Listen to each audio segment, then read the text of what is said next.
Bueno, pues damos la bienvenida a espectadores y oyentes a esta edición del Mentidero dentro de Etnografía Canaria. Tenemos al compañero Jonás en el control de sonido, Jonás Super Estéreo, Jonás García, y también, por supuesto, Jonathan Rodríguez a toda la cuestión de la imagen.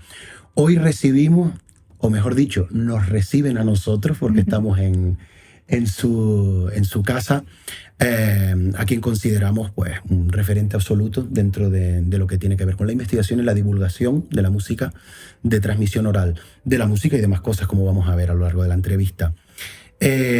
Carmen Nieves, Luis García, muchísimas gracias por atendernos. Gracias a ustedes también. Bueno, para los que no tengan el placer de conocerla, Carmen es licenciada en Geografía e Historia y etnomusicóloga.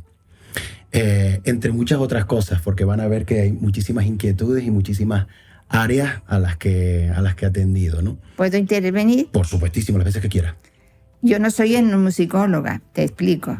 Yo hice Geografía e Historia, era la carrera inicial, y luego hice musicología, porque en España no existía la etnomusicología.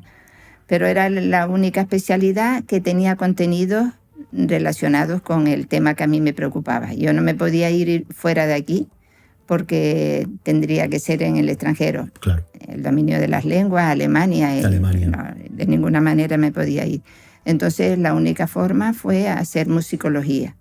Pero me especialicé en etnomusicología. Entonces soy especialista en etnomusicología y sobre todo en la música tradicional nuestra, ¿no? Pero mi especialidad musicológica, bueno, lo que hice como tú yo hice piano y en el conservatorio, y después ya seguí con la musicología histórica, porque es la que se daba entonces. Claro, es la única que existía en ese momento, seguramente. Existía en España, era así. Y aquí no había nada, entonces, que yo sepa. Para los oyentes que estén quizás un poco más perdidos en cuanto a esta diferenciación que tú y yo estamos haciendo de musicología histórica o etnomusicología, antropología de la música, como lo queramos llamar, podemos poner una pequeña nota a pie de página para que ellos sepan exactamente cuál es la diferencia paradigmática de las dos etiquetas. Vale. Bueno, de todas maneras, ya sabes que la etnomusicología es una disciplina prácticamente nueva, que todavía está formándose, ¿no? Sí. Y que hay personas, yo por ejemplo, yo no estoy de acuerdo con aplicar el término etnomusicología para diferenciarlo de la música tradicional de la música académica. Para mí música es música y ya está, en sentido amplio y único. La música es música y tiene sus propias características según el contexto en el que se den y cómo se transmite y todo esto, pero es música. Por lo tanto, yo hablo de musicología. Ya. Yeah. Etnomusicología es porque la gente entienda que estoy en el campo de las músicas tradicionales, claro, de nuestras músicas tradicionales. Pero mi punto de vista, además, creo que lo dejo claro en la introducción del libro este. Sí, luego hablaremos bien. Lo dejo claro de que mi idea es llamarla musicología y ya está. Pues sí, yo creo que es una tendencia que no es aislada. Hay un musicólogo valenciano, se llama Alfredo Personat, que es amigo y además fue profesor, que es autor de una frase muy eslogan, ¿no? Muy efectista, que es esta de Bach es música étnica, para que la gente se quite de la cabeza. Eso que la música académica occidental no debe estar en un cajón aparte de las demás, está sujeta a las mismas condiciones que cualquier otro cuerpo, ¿no? Pues estoy de acuerdo totalmente con él. Pues yo también. Ese concepto así es como hay que llamarlo. Del foco y el contexto. Es decir, quizás el paradigma más antropológico del investigador, más que pone más el foco en ese tipo de inquietudes o de facetas del hecho, que rodean al hecho musical. ¿Puede ser? Podría ser. Bueno, vamos a empezar con las preguntas porque tengo muchísimas y no quiero ocuparte más de un tiempo determinado. Vamos a tocar muchos palos y yo creo que es interesante empezar por una publicación que tenemos aquí, que no es la más reciente de todo lo que has publicado, ni mucho menos, pero sí que, bueno, todo lo que queremos seguir aprendiendo de esto, atesoramos esta publicación en la estantería como de las imprescindibles. Hablamos de la música tradicional en Ico de los Trigos, Tenemos aquí el primer tomo. ¿Qué representa los alzados en todo tu camino profesional, incluso personal? ¿Y cómo se fragua semejante proyecto y semejante tarea? ¿Cómo se lleva a cabo esta tarea? Te lo cuento todo. Lo que puedas y quieras. Parece muy largo. Puede ser todo lo largo que quieras. Vale. Mira, yo después de un congreso que hubo en los años 80 de cultura canaria, nos conocimos un grupo de profesores que teníamos las mismas inquietudes, por casualidad. Coincidimos y vimos que estábamos caminando por caminos distintos, pero en un mismo sentido. Esos profesores eran Manuel Lorenzo Pereira, efectivamente, Manuel Fariña González, historiador, estaba Víctor Cabrera Higuera, Antonio Ruiz Martín y yo. Estábamos nosotros 5, ¿no? Y decidimos formar un grupo que se llamó Grupo de Investigación de Música Folclórica. Entonces después pasó a folclore musical, por lo que te digo que está en formación en aquel entonces también. Esa revisión de las etiquetas. La terminología, exacto. Bueno, pues entonces preparamos, porque después yo conocí a Isabel Ares y Ramón y Rivera. ¿Te suena de algo? No. Bueno, pues te informo. En otro congreso que hubo en Gran Canaria, que no sé si fue, yo creo que fue antes de que nos conociéramos todos, que organizó el ISEF. ¿Sabes algo del ISEF? Sí, vagamente. Es el Instituto Canario de Etnomusicología y Folclore. Fue un instituto que nació, digamos, como copia de lo que existía en Venezuela. En Venezuela se llamaba INIDEF, Instituto Nacional Iberoamericano de Etnomusicología y Folclore, algo así era, ya no lo recuerdo del todo. Pero era la directora de esa institución, que era muy importante porque allí se preparaban todos los monitores, o muchos de los monitores, que luego se dispersaban. ¿Por todo el país? Por todo el país, no, por toda Latinoamérica. Por toda Latinoamérica. Entonces, yo cuando conocí ese proyecto, y estaba la directora, que era Isabel Ares y Ramón y Rivera, era una etnomusicóloga de Argentina. Pero se casó con Luis Felipe Ramón y Rivera, que era otro etnomusicólogo, pero venezolano, y se estableció en Venezuela. Y allí hicieron la sede de ese instituto. Entonces, ella vino como ponente a ese congreso que celebró el ISEF. Ajá. Ya estaba organizado el ISEF. En Gran Canaria. En Gran Canaria. Una idea muy buena en aquel entonces. Entonces, como tenía eso formado, y la función de esa institución era formar, ¿cómo los llamaban? No me acuerdo el nombre que tenía. Tenía un nombre especial. Era para... monitores de... No eran monitores, tenían otro término, pero bueno, era para formar personas que fueran a los distintos lugares que establecían como de interés especial etnomusicológicamente, o bueno, como músicas tradicionales, y entonces se preparaban allí. Y yo me interesé mucho y le dije que si había posibilidades en que, por la relación tan estrecha que tenía Canarias con Venezuela, podía entrar. Y me fui para allá. Me lo permitió. ¿Hablamos del año?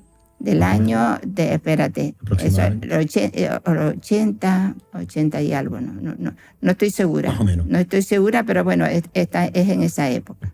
Porque el congreso fue en el 80, y 70, 80, entre uno y otro. Entonces yo, que ya estaba metida trabajando, ya había empezado los primeros pasos de la investigación. Entonces dije, es el momento, porque me vi que yo no conocía ni la metodología, no sabía cómo andar en ese tipo de música. En el conservatorio no me habían enseñado, y en geografía e historia pues tampoco. Entonces lo lógico era formarme. Y entonces le planteé la posibilidad de que me fuera. Me facilitó, no me cobraron la matrícula, afortunadamente, y allí tenía gente que eran como de mi familia que me acogieron, y estuve allí el tiempo que se necesitaba para luego salir a trabajar en el campo. Claro. Entonces allí me prepararon para trabajar en el campo. Bien, pues yo ya vine, porque además me acogieron muy bien por una razón. Allí había habido un investigador y un musicólogo, preocupado sobre todo por la docencia, la enseñanza de las músicas tradicionales. Y ahora no me acuerdo del nombre, lo siento, pero mi memoria, tengo demasiados nombres en la cabeza, que era de aquí. Que era de aquí. Que era de aquí y era muy valorado, era un líder dentro del equipo que había en el INIDEF, era un líder. Y entonces este hombre, pero falleció, había fallecido hacía poco tiempo en un accidente.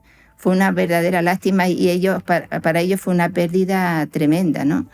Y quizás por eso, que yo era canaria también, tenían pues, el eco de él no me saldrá más tarde, cuando la memoria funcione. Cuando te venga lo dices. Vale.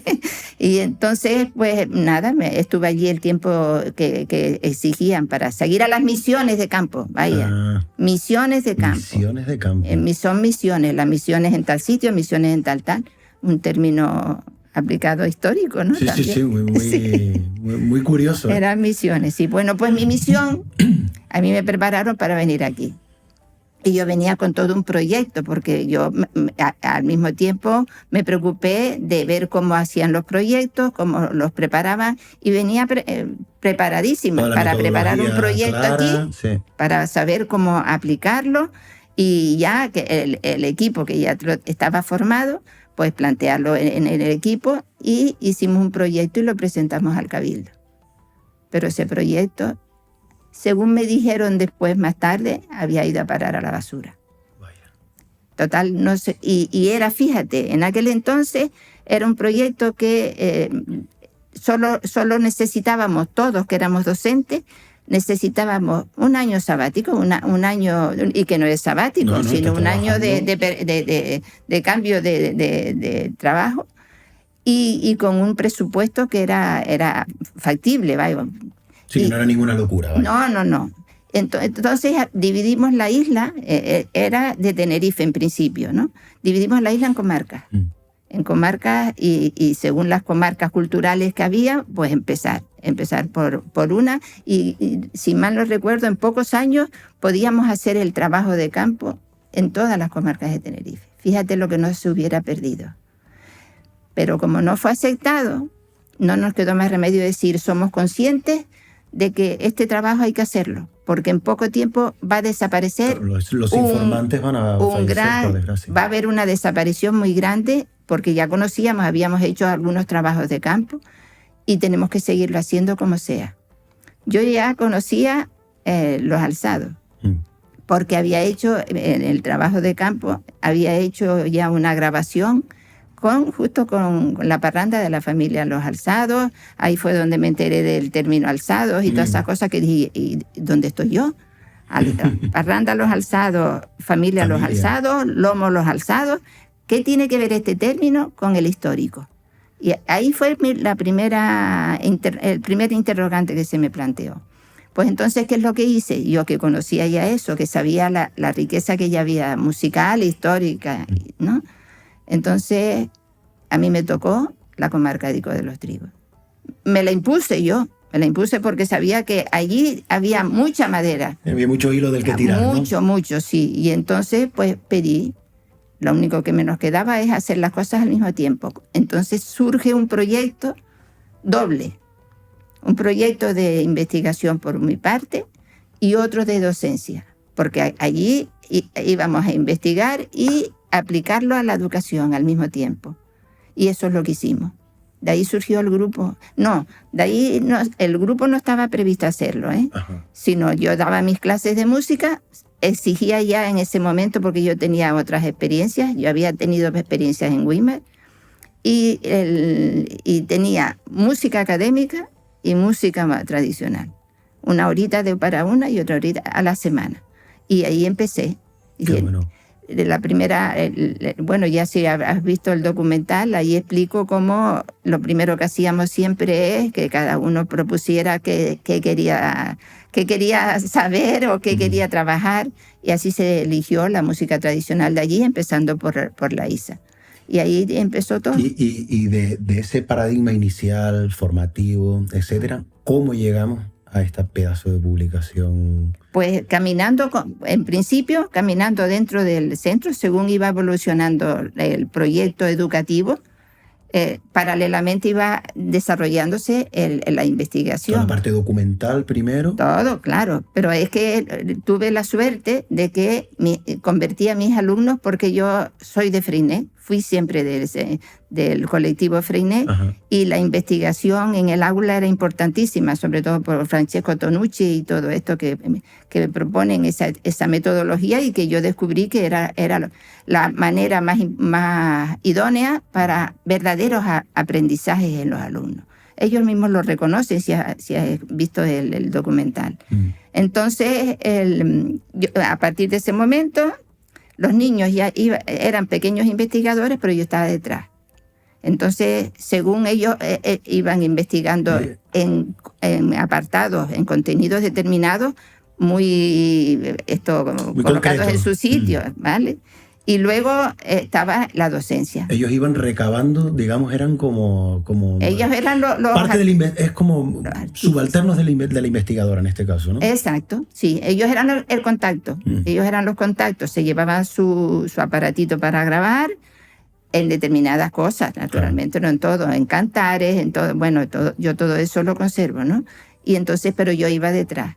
Y allí donde hubiera cosas que grabar de otra manera, no en el aparatito que yo les di, eran chiquititos y eran transistores que no tenían mucha calidad, pero ya yo iba y grababa. Y así se fue creando una documentación básica, que fue la que se utilizó y sigue utilizando para todo lo demás. Me imagino que tendrás también mucho material. Después hablamos un poquito más del material. Sin duda, bueno, desde aquí, desde nuestro espacio, de verdad, que recomendamos encarecidamente que se acerquen a este material, que es una lectura muy amable, donde el informante está en el centro, si me permite hacer ese comentario, está en el centro de la escritura. Y bueno, puedes estar toda la vida recorriéndolo y no llegarás a terminarlo.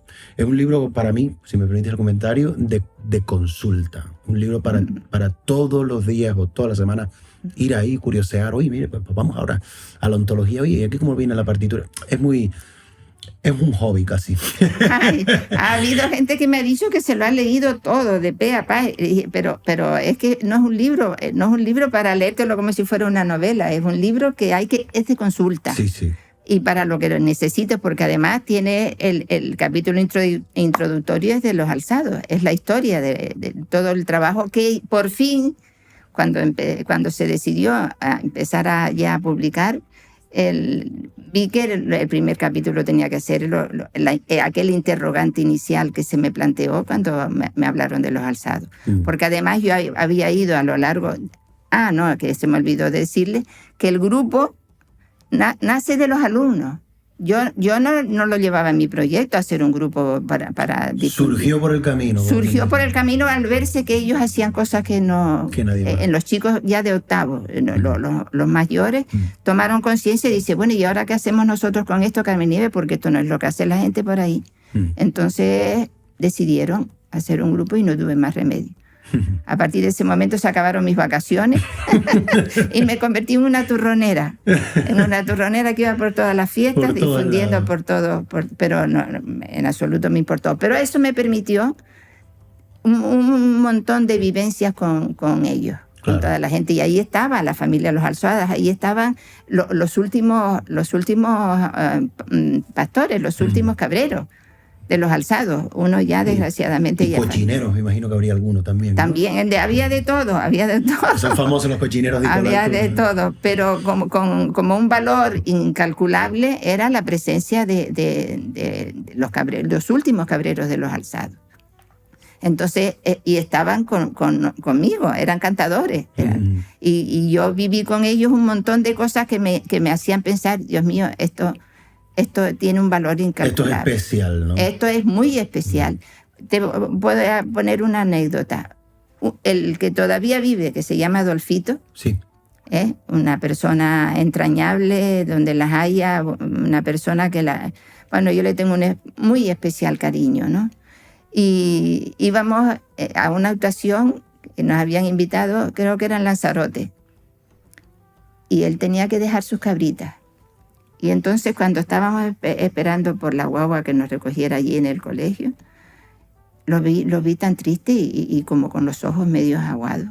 Dije, ¿qué le pasa a Adolfito? Lo llaman Adolfito. ¿Qué le pasa? Las cabritas. Las dejaba detrás. Eso significa mucho. Sí, sí, desde luego. Aquello para mí me marcó un montón. ¿Qué significado tan profundo tenía el sentimiento que lo llevaba a dejarlas allí? Sus animalitos a dejar solos. Sus animalitos, exacto. Bueno, aunque estarían atendidos con su familia. Pero no por él, exacto. Sí, sí. Entonces, eso ya me marcó, fue una cosa un indicativo de que ahí hay algo muy especial. Hombre, claro. Y después todas las demás vivencias, todo lo demás que viví, que me enseñaron y todo lo que es que al final te conviertes, entre comillas, en, bueno, lo que se dice ahora en inglés un insider, la perspectiva EMIC. Sí. Formas parte del objeto de estudio al final del proceso, claro. ¿no? Yo formo parte de ello, sí. Y en absoluto me siento la más importante. Lo que tú decías antes, son protagonistas ellos. Yo soy una más. Bueno, el que te lea más de 2 párrafos se da cuenta de que tú pones en el centro siempre al informante. Siempre. Ellos son los que hacen la obra. Perdón, esta anécdota que cuentas te da también una temperatura, ¿no? de lo que significa el medio, lo que significa el campo. Claro. Para estos si me permites la palabra, personajes, en el sentido de que, cada vez son prácticamente... Son personajes históricos. Y que cada vez son menos frecuentes, por desgracia, aunque quedan los últimos mohicanos, como decía un amigo mío. Pues sí. Pero te da una noción y una temperatura de la significación que tiene el campo para ellos, los animales, su medio de vida, claro. Más allá de... Yo no tengo una empresa agrícola, yo soy cabrero. Claro. Hasta la médula de mi ser, ¿no? Así es. Así era. Pues eso, llevado a 60 años de ejercicio, pues me imagino la cantidad de anécdotas y de... Mucho. Y de vivencias que puedes haber acumulado. Muchas. Y además informaciones muy importantes. Claro, evidentemente. Sí. Pues la música tradicional, Enigo de los Trigos. Si tenemos que poner un palmarés de 5 libros en la estantería, este tiene que estar sí o sí, en mi opinión. A menudo en la bibliografía se suele tomar la guerra civil y el término de esta como un punto de inflexión en el terreno social, tras el cual se produce un cambio de paradigma que inevitablemente afecta a la cultura de transmisión oral. ¿Tú estás de acuerdo con esa disposición? ¿Estás de acuerdo con esa fecha como cambio paradigmático en la sociedad española y canaria? Todo ello enfocado o todo ello dirigido hacia lo que tiene que ver con la transmisión de la música tradicional. Bueno, fue un nacionalismo de Estado. Eso es lo que se pretendía, y no hay sino que leer un poquito a Pilar Primo de Rivera para ver cuáles son los objetivos que se proponían.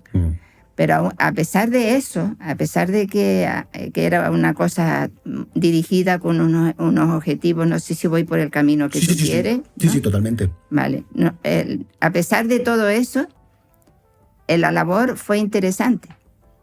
La labor fue importante porque mucha gente tomó conciencia del valor que atesoraba. En el Escobonal. Como reacción, quizás. Como reacción. Vale. Fíjate cosas que me encontré luego en las demás investigaciones. Ellos pretendían, enaltecer, embellecer las músicas tradicionales, ya concretamente en la música tradicional que se conservaba. Y hacer una exposición lo más rica posible valga la redundancia, de la riqueza de la cultura musical española, ¿no? Española, siempre con ese calificativo. Pero no todo el mundo estuvo conforme con ella, porque ese deseo de la sección femenina de enriquecimiento de lo que era tradicional, no todo el mundo lo aceptó, y hubo quien se negó a participar. Y la respuesta fue cuando querían hacer esos cambios, yo he hecho así esto como me han enseñado a mí los míos y esto no lo cambio nunca. Porque consideras que en aras quizás de vender esa imagen unificada de la cultura española, muchísimo material se queda por fuera. Claro. Todo aquel que de alguna manera pudiera se saliera del pantone de colores que le interesaba al régimen, hablando claro, ¿no? Naturalmente, claro. Sí, y en Canarias tenemos bastantes expresiones que se ajustan a esa... Claro, claro. Luego el maestro Manuel Lorenzo Pereira sacó un libro divulgativo que a mí me encanta. ¿El de los alzados? No, el del folclore maldito. Ah, bueno. Donde él dice, es divulgativo evidentemente, pero él dice que la voz maldito la emplea un poco para meter, de una manera evidentemente artificial, en un mismo saco, todas esas expresiones que se salían de lo que el aparato propagandístico de la dictadura tenía en mente, ¿no? Entonces todas aquellas cosas que tuvieran la mínima traza de paganismo, ¿no?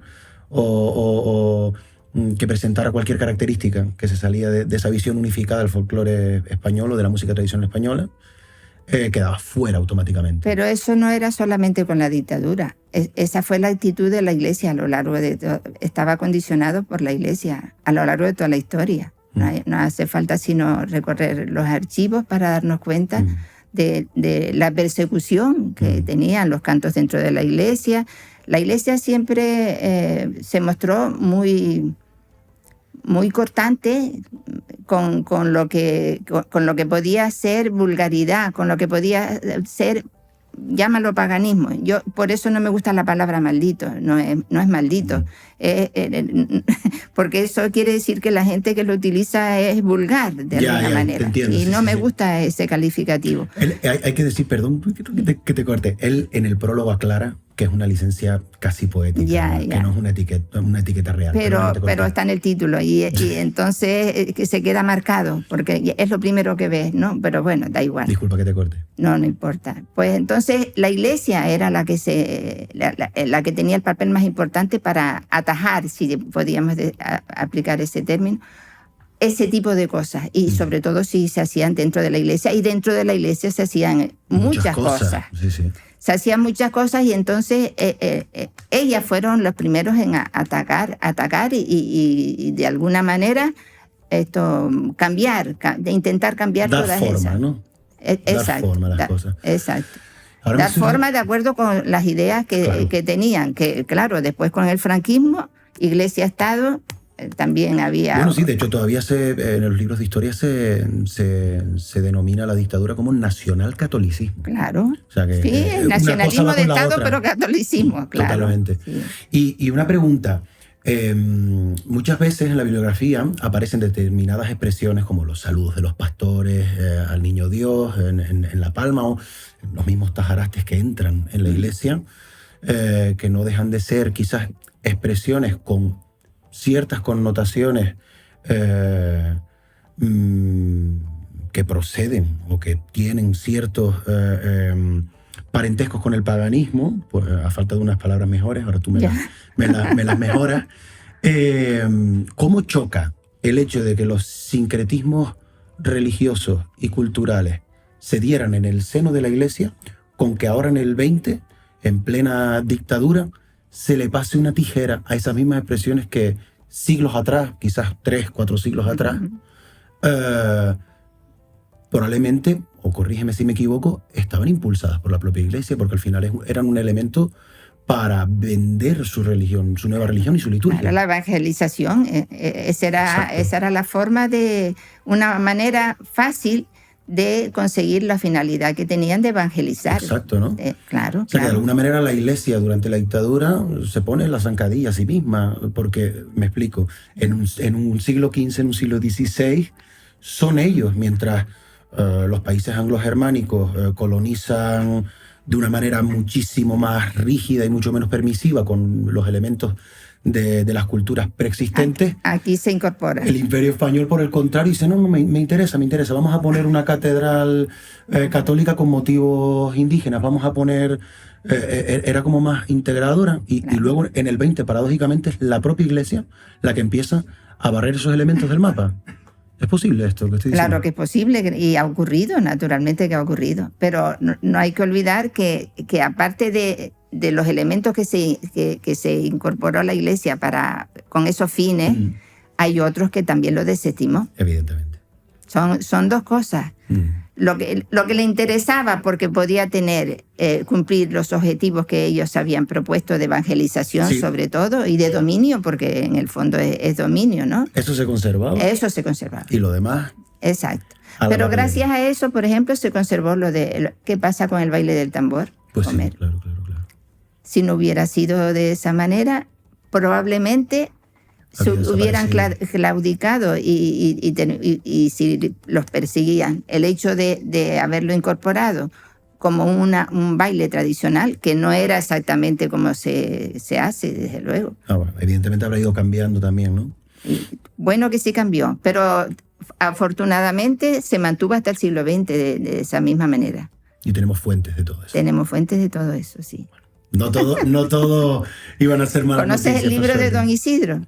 Este último. Ortiz. Don Isidro Ortiz. Sí, por supuesto, sí. Bueno, pues, lo tenemos en el apartado de bibliografía, lo tenemos recomendado. Importantísimo, igual que el de José Ángel Viera. Sí, por supuesto. Y no tanto el del romancero, porque... Romancero es de trapero, ¿no? Sí. Ha hecho como tres ediciones del romancero. Y le ha dado tal importancia al romance. A la parte literaria, ¿no? Sí. Que fíjate lo que ha ocurrido. Te lo puedo enseñar, si quieren. Hay una colección de música gomera. No sé si la conoce. Creo que son 5 o 6 CDs son. 3 de ellos, creo que son 3 de ellos, es de música tradicional. No aparece el nombre del baile del tambor. Solo aparece el nombre romance. En general, que el romance realmente apela más a la parte literaria. Quizás, naturalmente, ¿no? Es como si fueras a poner un repertorio de folías y lo llamaras cantares. Octavas reales. O coplas. Da lo mismo, pero cantares, que es el nombre tradicional. Yeah. Eso no se puede hacer. Claro. Cuando me encontré con eso, y además, bueno, no quiero decir... no quiero hablar más de eso porque ya lo hice en una ocasión, porque escribí en el periódico y lo dije. ¿Qué es eso? ¿Dónde está el nombre del baile del tambor? ¿Desde cuándo el baile del tambor se puede quedar reducido al romance? A una de las caras del prisma. Es una cara. Falta la musical, la dancística, claro. La religiosa, por supuesto. Y luego el añadido de que se considera como una danza romancística. No siempre fue así. No siempre es danzado, de hecho, ¿no? No, sí. Siempre es que eso danzado. Es muy importante. Es baile, toque y canto. Las tres cosas. Las tres cosas en una sola. Y viene de nuestros aborígenes. ¿No te has leído entonces todo el prólogo del libro de Don Isidro? Tengo que excusarme, bueno, de alguna manera, porque evidentemente uno tiene que ir buscando su surco, el surco que debe andar, y es verdad que el de la música gomera se me antoja tan grande. Es un paradigma. Y tan extenso que de momento lo tenemos en veremos. Lo que sí hacemos o queremos hacer, es acercarnos a personas que sí que están con la lupa en esa página y preguntarles a ellos directamente, pues por ejemplo, como tú misma, que tienes súper controlada toda esa bibliografía. En el libro de Doña Carmen introduzco mi postura, mi interpretación de la documentación que existe sobre el baile del tambor gomero. Después vamos a hablar bien de ese libro, vale, de Doña Carmen, pues porque me interesa especialmente. Ahí hablo de eso, sí. Vale. Podríamos decir que la música tradicional, la música de transmisión oral, hoy sucede de diferente manera y, casi más importante, ¿ha sido positiva o negativa esta producción casi masiva que estamos observando hoy por hoy en cuanto a la música de transmisión oral? ¿Se la está tratando correctamente? No. Respuesta corta. Muy corta y tajante. Lo que se está haciendo es tremendo Y ya que salió el tema de La Gomera, el baile del tambor, escuchar hoy lo que se está haciendo con el baile del tambor es un atentado al patrimonio. Lo considero un atentado a nuestro patrimonio, porque la música tradicional es patrimonio de todos nosotros. Y como patrimonio tenemos que respetarlo. Lo que se está haciendo en general en todo el archipiélago... Te pongo un ejemplo. Sí. Te pongo ese ejemplo por lo siguiente. En el baile del tambor existe el baile, naturalmente, el baile suelto, ya lo sabe, pero hay un tipo de cantos especial, que es los cantos responsoriales, ¿no? Y esos cantos responsoriales tienen una estructura y unas características que vienen de muy lejos, que supongo que ya lo habrán observado también. El responder, bueno, el cantador de alante, o el romanceador también se llama, entona una melodía y va a parar, sale de una nota y va a parar a la misma nota. Un centro tonal. Tonal no, porque es modal, pero bueno, vale, a un centro que es la nota base del sistema. Pues entonces, en esa evolución, al repetir los que van a responder, todos parten de ese mismo centro modal, pero no caminan por la misma melodía. Cada uno hace su melodía de manera libre, es lo que se llama heterofonía. Pues eso se lo están cargando. Se tiende a la coralidad ahora más, ¿verdad? 4 voces, que lo oí el otro día cantando a voces. ¿Qué es esto? ¿Pero en La Gomera o aquí ya en otras islas quizás? En otras islas. Sí, yo creo que sí, que es más común verlo en islas, quizás las islas capitalinas un pelín más. Pero eso no se puede permitir. Eso no se puede permitir. Como no se puede permitir llamar al baile del tambor romance y olvidarnos del baile del tambor, no se puede permitir tampoco que la heterofonía se acabe. Pues sí, la verdad. Si se acaba un elemento importantísimo que se remonta a la época prehispánica, hombre. Sí, porque además, si alejamos el zoom y vemos la totalidad del globo, nos daremos cuenta de que la coralidad, la polifonía, son expresiones recientes y comunes, y la heterofonía, en cambio, es otra cosa, y hay que aprenderla, hay que mamarla. Alguien me dijo una vez de que querían aprender la música gomera, y dije, vayan allá. Vayan. Múdate allá directamente. Múdate y aprende de los verdaderos maestros, porque los hay. Y además maestros que están decididos a enseñar. Y digo ahora por don Isidro Ortiz, lo que me dijo en una de las últimas conversaciones que he tenido con él. Él está dispuesto. Él no puede ya bailar, no puede hacer lo que hacía, pero sí puede decir cómo se tienen que hacer las cosas. Claro. Y está dispuesto a hacerlo, y para eso sería muy útil para él y para su salud, y para sentirse útiles. Y no acuden. Eso no se puede hacer, hombre. Pues sí, la verdad. Bueno, y te pongo otro ejemplo. Vale. Te pongo otro ejemplo para que es más cercano a nosotros. ¿Qué pasa con la malagueña? Nuestra malagueña nunca fue un canto dramático para... Es mentira. Eso quizás responde al fenómeno sabandeño, prácticamente, ¿no? Por ahí pueden ir los tiros, pero fíjate lo que le han quitado a la malagueña. Era el baile más animado que había. De todos los bailes, el más animado. Permitía en poco tiempo desarrollar todo el canto, con lo cual lo que se decía permitía luego el pique a uno que entra, responderse, todo. Había un... Y luego tenía una cosa importantísima, que es el bailar con muchas mujeres. Bailar con todas las mujeres del grupo se podía llegar a hacer. O sea, que era una palanca también de flirteo y de cortejo. Que para eso era lo que los bailes eran para eso, para enamorarse, para la controversia hombre-mujer, claro, típica también, ¿no? Pues eso lo permitía. La Isa es mucho, dicen siempre que es la más animada, ¿no? La Isa es... el fraseo es mucho mayor, más amplio, es repetitivo. En la malagueña, en un momento tienes todo el mensaje. Claro, sí. Incluso coplas de 5 y 6 versos, no solo cuartetas. Exacto. Bueno, pues eso por un lado. O sea, que se le ha quitado la esencia. El tiempo se ha reducido, ralentizado. Se ha ralentizado de tal manera que no se puede bailar como debieran. Yeah.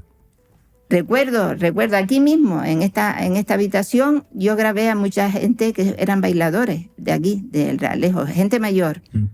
¿Y sabes cómo la adaptaban cuando yo, desconocedora en aquel momento de cómo era, yo le ponía una malagueña grabada? Porque la que tenías a mano. La que tenía, ¿no? Entonces, lo que hacían es simplificarla y hacerlo como si fuera un binario, ¿no? Como si fuera un binario para poder hacer ágil, porque lo que querían es demostrar, porque era un baile para demostrar. Un baile movido. Movido. Se te viera ágil, joven. Joven, y además demostrara lo que podía hacer bailando con una mujer. Claro, bailar a una mujer no era fácil. Bailar a dos menos todavía. Y si era 5 o 6, como ocurría. Pues eso lo ha perdido todo. Era quizás una ventana para uno darse a valer. Demostrar. Como posible pareja romántica, etcétera, ¿no? Claro. Eso formaba parte del entramado que había, de la funcionalidad que tenía el baile. Ya. Y actualmente se ha convertido en una cosa letánica, malagueñas de difuntos. Llorando todo el mundo. ¿Pero qué es eso? Está bien que se le dedican a la madre, pero no era un lamento. Yeah. No era un lamento en la malagueña, era lo más animado que había en la música tradicional. Pues ha perdido toda su esencia. Yeah. Perdió el tiempo, perdió los textos, los perdió lo de los piques, lo de permitir que el hombre bailara con las mujeres de una manera mucho más suelta y más atrevida en el sentido, ¿vale? Que usaba más líneas de protocolo. Es decir, perdió su esencia, ha perdido su esencia. Yo ya no la puedo ver. Yo que siempre me ha gustado todo eso, ya no la puedo ver. Te pones de mal humor directamente. Horrible. Yo dije, no pues mira, la siguiente pregunta me viene al dedo, porque, bueno, si echamos un vistazo a la hemeroteca, comprobaremos que han caído en desuso múltiples expresiones y manierismos musicales. La estandarización, somos víctimas de la estandarización, ¿no? Uh-huh. ¿Este fenómeno, en tu opinión, sería algo natural que ha ocurrido siempre? ¿O quizás más bien responde a que se han causado mal el papel del patrimonio cultural en el marco de la globalización, de la sociedad de consumo? Ahora la cultura va a toda leche, si me permites la expresión, y quizás se ha manejado mal o se ha hecho lo que se ha podido y por eso somos víctimas de esa pérdida de material y de esa estandarización. Rehago la pregunta. ¿Esto ha pasado toda la vida o somos víctimas de los nuevos ritmos? Yo creo que, bueno, somos víctimas porque no cabe la menor duda que la época actual no es muy diferente a la que yo viví ya en otra época, incluso, ¿no? Pero se ha perdido porque se le ha dejado perder. Porque cuando se reconoce y se conoce muy a fondo el valor que tiene una cosa, no la deja perder. No se deja perder, sino lo que lucha es por mantenerla, por el valor que tiene.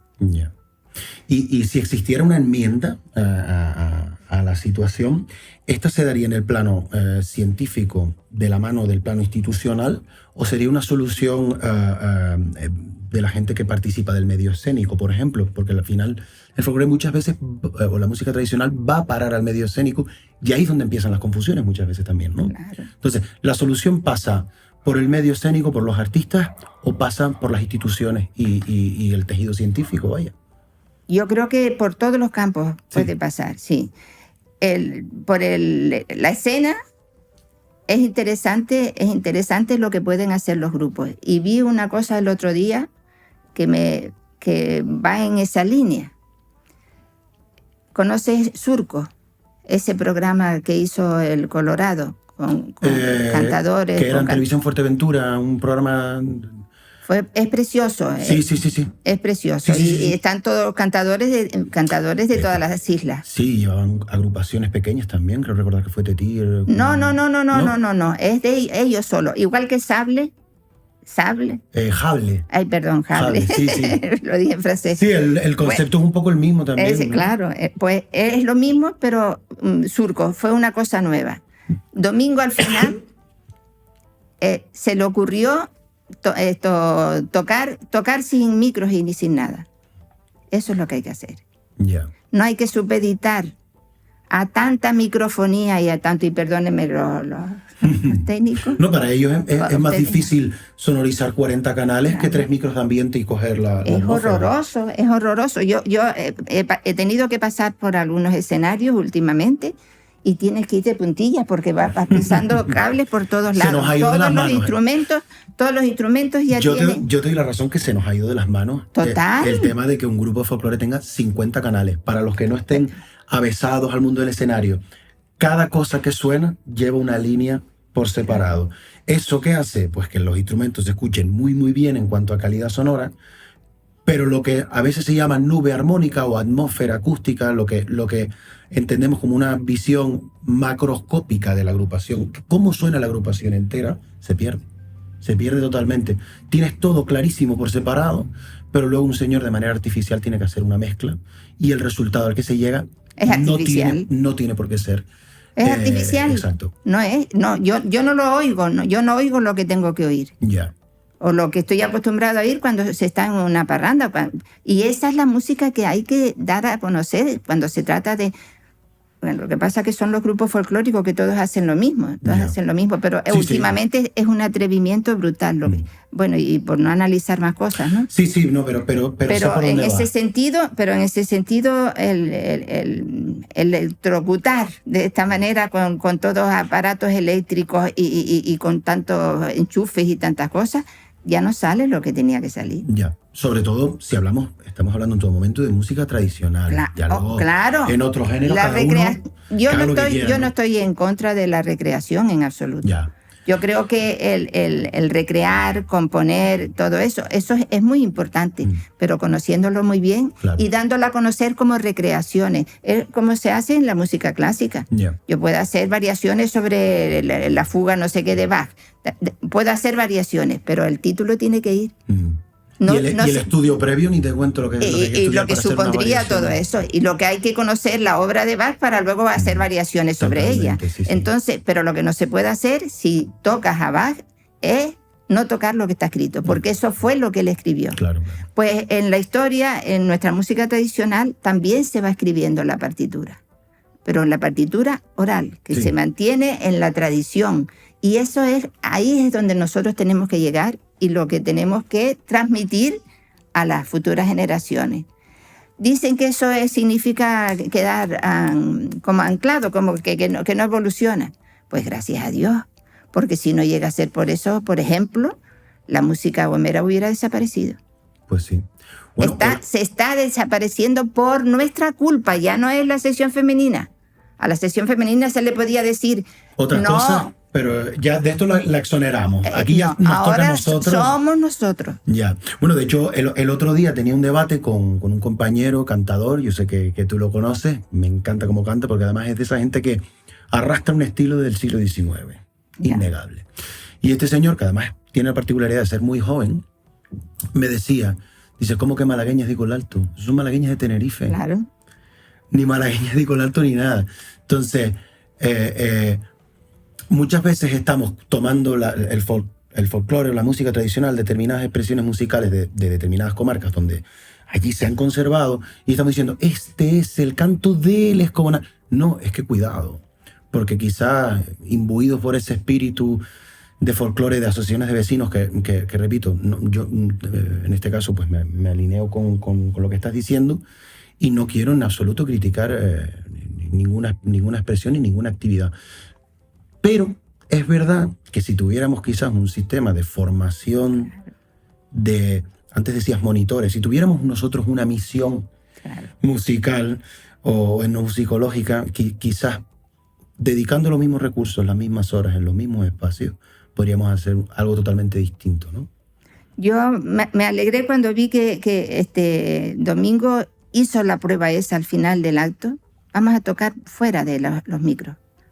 Y tocó y cantaron y se oía perfectamente. Se escuchaba la nube, como es, ¿no? Como es que eso es lo que tenemos que hacer. Eso es lo que tenemos que hacer. En una ópera se escucha, bueno, ya últimamente cuando son en ambientes abiertos y todo esto, en conciertos al aire libre, entiendo que se ponga algún tipo de micro, pero de ambiente. Ambiental. Exacto. Exactamente, pero no para las voces ni nada de eso. son voces para escucharlas. Ese es el gran valor. Ya. En la ópera, la zarzuela o cualquier tipo de género, ¿no? O sea, que te iba a preguntar si el medio escénico y artístico tienen responsabilidad en esta cuestión. Por supuesto. Queda contestado sobre la marcha. Sí. Porque, bueno, después a nivel institucional, que tú decías, sí, instituciones, por supuesto. Las instituciones tienen que velar por el patrimonio. Está en la ley. Sí, su obligación, de hecho. Está en la ley. Si en la ley se recoge que hay un patrimonio musical tradicional, ¿no? Y está, entonces, ¿por qué no se cuida de que eso se cumpla? Como se hace en la arqueología, como se hace en cualquier documento histórico o lo que sea. Eso hay que cuidarlo. Hay que cuidarlo porque nos viene así. Pueden decir, no, es que eso sigue la evolución. No. Los bailes, folías, ises y malagueñas ya han dejado de hacerse. Tuvimos la suerte de llegar en el momento oportuno de encontrarnos con la gente que siempre los bailó. Pero ya han dejado de hacerse, perdón. Eso ya llegó así. Y nos ha llegado así, nos lo han enseñado. Tuvimos la suerte de encontrarnos con la gente que lo había hecho siempre y aprender de ellos directamente. Eso no ocurre con la danza histórica, por ejemplo. Ya.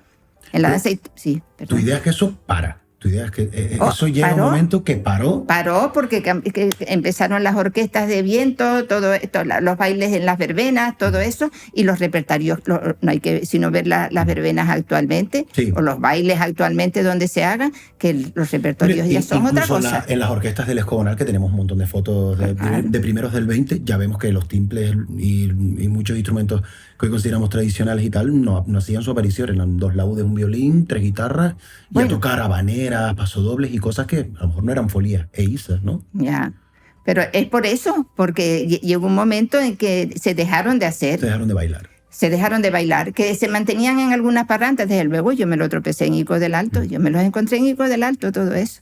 Entonces, ¿qué hay que hacer? ¿Quiénes son los que deciden cómo se tenía que tocar, cómo se tenía que cantar y cómo hacer? Ellos. Porque ellos son los que trajeron la tradición hasta ahora. Ya. Ahora, a partir de aquí, lo que se está imponiendo es lo que se hace en los escenarios, que llevan una parte de destrucción, como hemos dicho, etcétera, etcétera. Sí. Y no ocurre lo mismo en otros lugares, porque se pueden ver grupos de la península. En el norte de España, en Asturias. Preciosos. Sí. Preciosos, y a lo mejor no tiene sino 2 instrumentos. Dos instrumentos. Y 4 géneros en total. Exacto. Pero lo hacen como tiene que hacer. En plaza, pie de plaza. Como tiene que hacerse, hombre. Es totalmente cierto. Y lo que pasa aquí es que en los trajes todo el mundo se preocupa. Es fácil mantener los trajes tradicionales, pero luego en la música no se hace. Ya. Porque se considera pobre. Y se le empiezan a añadir todas las cositas que... Arreglos musicales y toda esta historia, ¿no? Mira, yo tuve un problema. Eso es una cosa que quede entre nosotros. Bueno, que quede entre nosotros, da igual, da igual. En la música de Ico del Alto, naturalmente, yo tenía que ser... De Ico de los Trigos, porque no solamente de Ico del Alto. Y es de Tenerife, porque es de Canarias, ¿no? Pero que yo seguí siempre fiel a lo que ellos nos enseñaron, naturalmente, como lo he hecho siempre, ¿no? Pero allí yo tenía a los maestros al lado y no podía cambiarlo. En una ocasión, uno de los niños que se había puesto en estas clases de las academias musicales municipales, de Pulso y Púa, o como se le quiera llamar, y ya les habían enseñado a hacer acordes de paso, a hacer cosas, todo eso. Rearmonizaciones y toda esta historia, ¿no? Con un acorde de paso. Y lo noté un día que estábamos en un ensayo, vuelvan a tocar otra vez. Eso no se puede hacer aquí. Y teníamos al maestro que lo podía decir. Esto se hacía así, don Antonio, por nombrar uno. No, eso no lo hacíamos nosotros. No era sino 1, 4 y 5. El primero, Re, sol, la salida y el segundo. Y ya está. Y no hay más nada que decir. Ellos lo dicen, y si ellos lo dicen y eran los tocadores que había. ¿Quién es uno para vulnerar eso, no? No tenemos derecho. Es que ahí es donde digo, ese es nuestro patrimonio. Eso hay que respetarlo. Y sentirnos orgullosos de esa sencillez. ¿Crees que nuestro complejo como sociedad poscolonial, nuestro complejo como españoles en miniatura, como quieras decirlo, ha jugado algún papel en en esta sinergia de abordar el folclore musical con vergüenza a veces y sentir que tenemos que añadir guirnaldas y sentir que tenemos que añadirle...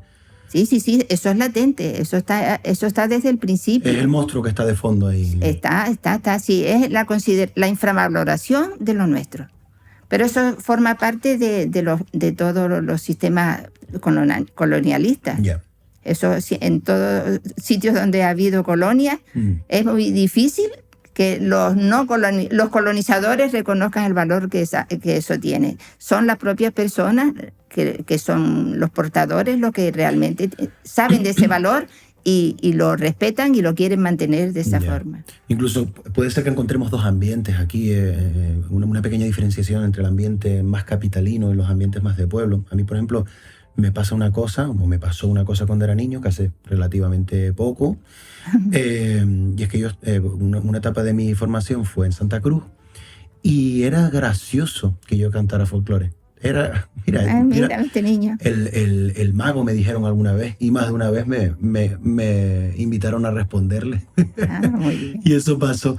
Sin embargo, siento, ahora que tenemos la suerte, entre otras cosas con este proyecto, de andar los coles, de andar los centros para explicar algunas cosas que a veces damos por sentadas, y que hay niños de 12 años que nunca han escuchado música tradicional, y es quizás una alarma que se nos dispara al equipo y a mí, que esa respuesta no existe tanto en los pueblos. No existe esa... Está cantando Folía, el maguito, como le dicen a uno a veces. Y sin embargo, repito, hemos tenido la suerte de estar en algunos pueblos y esa respuesta no la hemos visto. ¿Tú has visto también esa diferenciación de esas dos sociedades? Me hace recordar lo que le ocurría a unas niñas que tenía yo de alumnas arriba ya. Habíamos empezado a trabajar los romances, los cantos de los romances y todo eso. Y ellas estaban muy orgullosas de cantarlo. A lo mejor uno era de su abuela, el otro era de quien sea, pero que era de gente conocida, ¿no? Y en las excursiones que ella hacía, porque estaba en un grupo, no un grupo folclórico, sino en alguna escuela haciendo alguna cosa, estaba ella. Ellas eran varias hermanas, y entonces cuando iban de excursión con esas otras niñas, no las del colegio, se burlaban de ellas. ¿Por qué iban romanceando o algo de eso? Porque cantaban esas cosas. Pero llegó el momento en que se sintieron orgullosas y siguieron haciéndolo. Eso es lo más importante, eso es lo que tenemos que conseguir sentirse orgullosos de lo nuestro, porque tiene en su sencillez una belleza incalculable. Y que realmente podemos copiar ese modelo a otras regiones del mundo. Pues claro. Que tú le explicas a un señor de Tennessee que aquí hay gente renunciando por vergüenza a la música de sus ancestros, y ese señor te va a decir, ¿qué estás diciendo? Yo que tengo 200 años de historia nada más y me sale una botella de Coca-Cola de 70 años y te la vendo $1 millón. Claro. O sea, estoy seguro que mucha gente vería el caso canario como inexplicable. ¿Cómo avergonzarse de algo que muchas veces viene del siglo XV, otras no, otras del XIX? Da igual de no una cuestión de antigüedad, ¿no? Sí. Pero que no deja de tener un valor impresionante. Además, está ese efecto Galápagos, como llaman ahora algunos escritores, en el que muchas cosas se pierden en el continente y se mantienen en las periferias. Pasó con todo el tema de la cultura celta en Irlanda, con el tema de la cultura nórdica en Islandia, y aquí en Canarias también tenemos varias expresiones que antaño fueron comunes en el continente, allá desaparecieron y aquí las tenemos vivas, ¿no? Claro. Pues, ha llegado el momento de sacar pecho con eso, ¿no? Yo creo que sí. Y me alegro de que seas joven y que pienses como piensas, bueno, porque no estoy eso solo, me da esperanza. No estoy solo. Pues nosotros tampoco estábamos solos, pero vemos que toda la labor que estábamos haciendo, porque todo el grupo nuestro, que luego se ha ampliado con Moisés, sí, con Emeterio, con Fabiola, ahora que reflexionamos después de tantos años de docencia, porque todos llevamos esto a la docencia, todos. Manuel Fariña con el grupo de la Escuela de Magisterio, que fue él. Manuel Lorenzo. No, fue Manuel Fariña González. Ellos estaban en principio unidos, pero bueno, Manuel Fariña González, él es el que tuvo un papel muy importante en ese trabajo. El grupo de educación, de la Facultad de Educación. Exactamente. Bueno, pues ellos allí, Víctor Cabrera en su colegio, yo en el mío también, y después Antonio Ruiz en otro ámbito, que era la Asociación de Vecinos de Santo Domingo. Todos estábamos haciendo trabajos de aplicación y y además de compromiso y de mantenimiento y de todo esto. Pero hemos visto que hay y luego cursos, hemos dado cursos a punta pala de profesorado, de todo eso. Han habido algunos proyectos que se han aplicado, pero no es lo que nosotros esperábamos, desde luego. Yeah. Porque ver lo que uno está viendo ahora y Dios mío, ¿qué es esto? Yeah. ¿Qué es esto? Es complejo el tema, ¿verdad? Porque por otro lado, mi mente viaja a una situación en la cual pues, en el Parlamento esto se hable, en el Parlamento de Canarias. Me faltó la política. Sí, las instituciones y la política las instituciones académicas también. La universidad. La universidad tiene que... Y el conservatorio también lo metemos aquí. Natural. No, todos los centros educativos musicales. Me da lo mismo, sea universidad o sea conservatorio. La solución pasa por ellos también. Claro. Sí. Si es que hay solución, pasa por ellos. Claro. Y tú, ¿cómo contemplas que existe un debate en el Parlamento de Canarias o en la sede que sea de cualquier institución en el cual se ponga encima de la mesa la opción de censurar tal expresión por tales personas? Eso es que se tendría que hacer. Eso se tendría que hacer. Sí. Ya con para evitar apropiaciones culturales y toda esta historia, ¿no? Claro. Es lo que decíamos antes. Hay que considerarlo como que son atentados, por decirlo con una palabra fuerte, atentados al patrimonio. Una falta.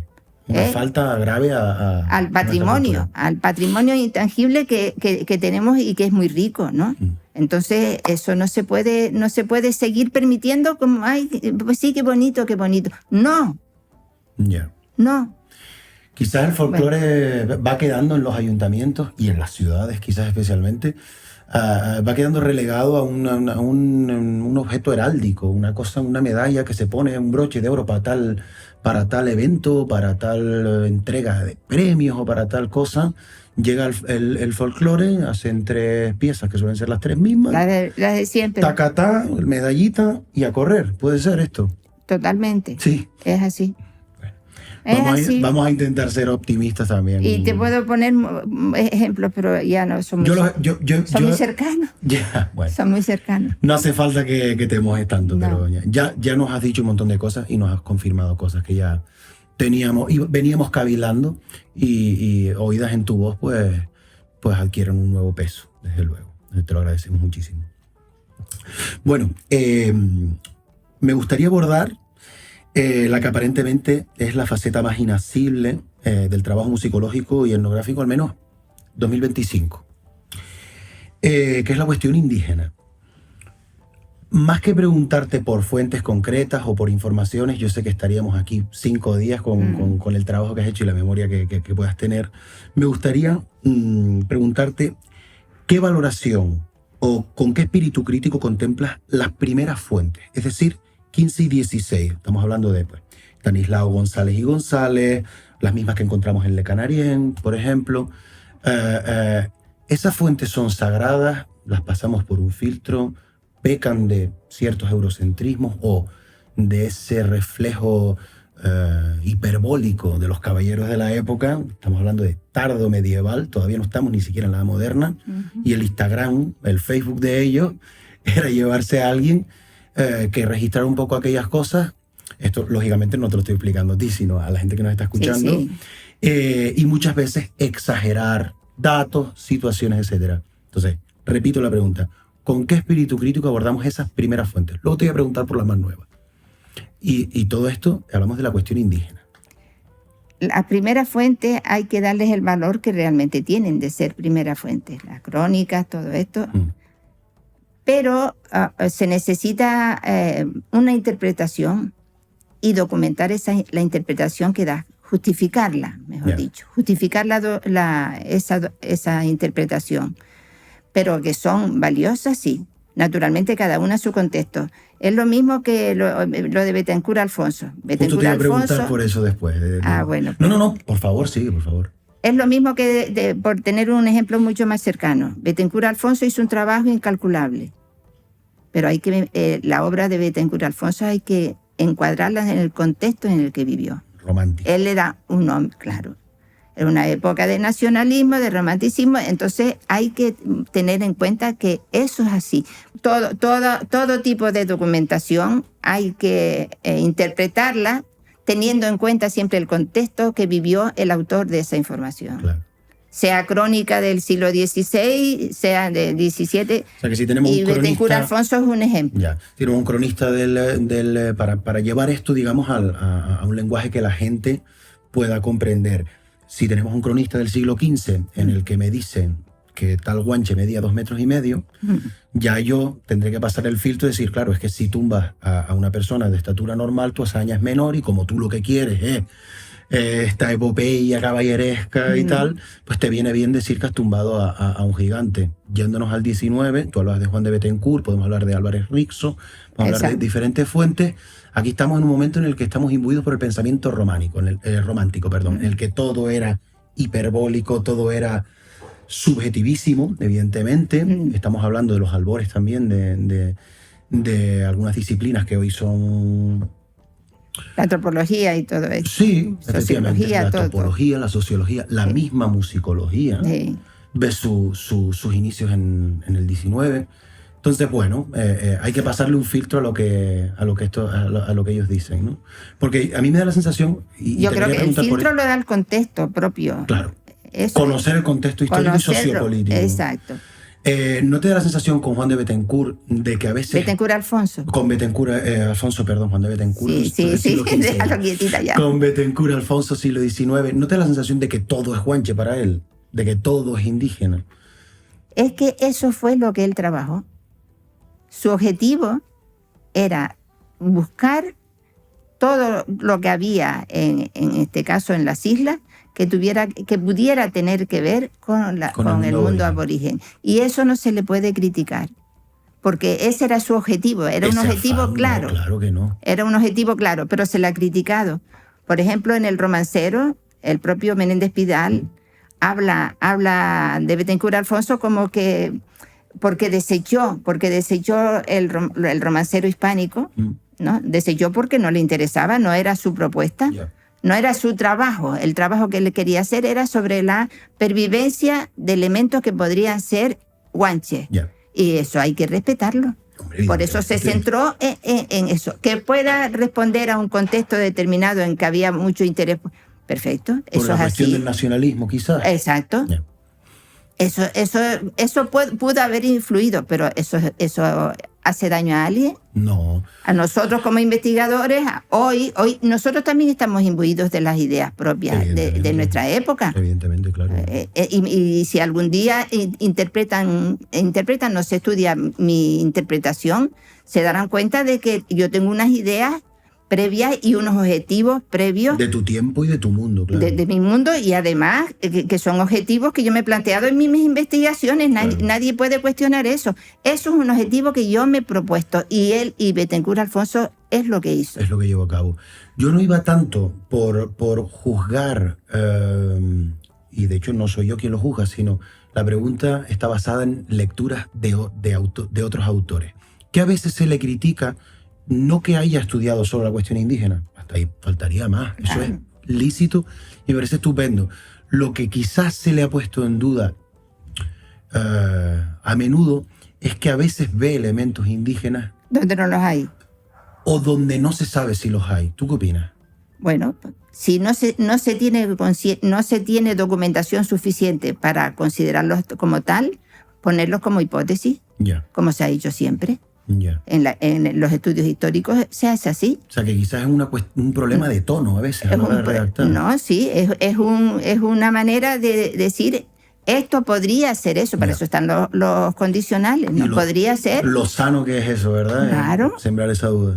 Siempre que no tengas la documentación, pero si tienes una documentación que tú puedes interpretar de esa manera y te la justifica, eso es otra cosa. Yeah. Y ahí lo puedes afirmar. Yeah. No hay más. Y además otra cosa, se dice con respecto a que todas las cosas aquí han venido de fuera. Aquí no se ha creado nunca nada. Ese es un punto de partida de todos los investigadores de aquí. Canarias no ha sido capaz de hacer nada por sí sola. Todo nos ha venido de fuera. Si viene, ya te pongo lo de un arrorró. Un arrorró que se conserva también en la península, ¿no? De ahí vino. Sí. Pues no. No, ahora se sabe que, pues no. que tanto el de la península como el de aquí vienen de una expresión previa, ¿no? Bastante... Bueno, de eso lo hablamos, pero Ya sé por dónde va. hay ejemplos de que no siempre ocurre así. Por lo tanto, si se dice, no, eso vino de Asturias, por poner un caso, demuéstralo. Claro. Demuéstralo. No porque el hecho de que allí exista una cosa igual, porque pudo haber sido llevado de aquí. Una exportación como tantas y tantas que tenemos registradas. Como tantas. ¿Qué pasa con el canario? Exactamente. Del canario se ha dicho, bueno, últimamente cosas que no estoy de acuerdo tampoco con Lothar, pero hay que tener en cuenta que existe la posibilidad de una ida y vuelta de cultura. De hecho, existe el registro, el caso del fandango y la malagueña en México y vuelta, ¿no? Tenemos un ejemplo más. Y que rara vez las cosas suceden en línea recta y de una manera sencilla. Yo sé que la gente necesita que nosotros esloganicemos todo, claro, porque ellos necesitan salir de aquí con un eslogan para probablemente luego por su cuenta vender X idea o X cosa. Bueno, pues esas cositas son de las que ocurren y que no están documentadas. Solo parten de la idea de que allí existe, y si allí existe, como allí existe, aquí tuvo que venir de allí. Claro. No hay otra forma. Y no, porque aquí pudo haber existido, hay cosas que han existido y que salieron de aquí para allá. El zapateado del canario, por ejemplo. Vamos a dejarlo. Vamos a dejarlo estar, venga. Bueno, muy interesante. Seguimos además con el romancero, porque recientemente ha visto la luz una publicación de tu autoría que lleva por título Mujer y música tradicional en Iga, Tenerife, estudio de un caso Doña Carmen Hernández Olivero. Tenemos, creo que por aquí, con tu permiso, lo voy a coger, un ejemplar de este pedazo de libro que podemos encontrar en él. ¿Qué nos puedes contar? Esa es una historia tan bonita. A ver. Mira, cuando yo empecé a preocuparme de la música tradicional nuestra, y les cuento cómo partí, o de dónde partí. A mí siempre me gustó la música tradicional. Yo soy de Palo Blanco. Sí. Allí viví mis primeros años. Mi padre era de allí después que se casaron, se fueron a vivir a la casa de mis abuelos. Y mi casa está, porque todavía permanece, pegada al camino real que iba a la cumbre. Yo escuchaba a los arrieros cuando iban cantando, o venían cantando de la cumbre. Y aquello a mí siempre me llamó la atención. A mí la música siempre me gustó, mi madre también, bueno, todas esas cosas. Aparte que disfruté mucho de las verbenas de la fiesta de Palo Blanco. Ahí aprendí a bailar. Muchos han aprendido a bailar. Sí, en la verbenita. Pero de la música tradicional ya entonces habían grupos. Aquí ya había algún grupo folclórico, pero mi madre no me dejaba salir. Era salir de noche y ya no me dejaba. Pero después que me casé, yo seguí viniendo a mi casa todos los fines de semana y escuchaba los ensayos y ya tuve libertad para ir. Hombre, claro. Y fui a aprender. Bueno, después de eso yo di clase en Weimar, que fue mi primer destino, después que hice las oposiciones. Y allí quise, como sabían que había estudiado en el conservatorio, querían que diera clase de música. Yo dije, doy clase de música, pero entonces doy de las dos. Voy a enseñar los bailes también, que yo estaba aprendiendo en el grupo. Pero cuando ya había enseñado la ISA, que era el punto de partida, en aquel entonces era la ISA siempre, me enteré de que había un señor en Arafo, que era el mejor bailador que había en esa época, y que procedía de la Orotava, de Aguamasa. Se llamaba don Juan González Fariña. Ese señor lo llevé a mi clase un día para que viera lo que yo había hecho con la isita, que sabían los niños ya. Yo daba segunda etapa, siempre. Y me empezó a quitar un montón de cosas.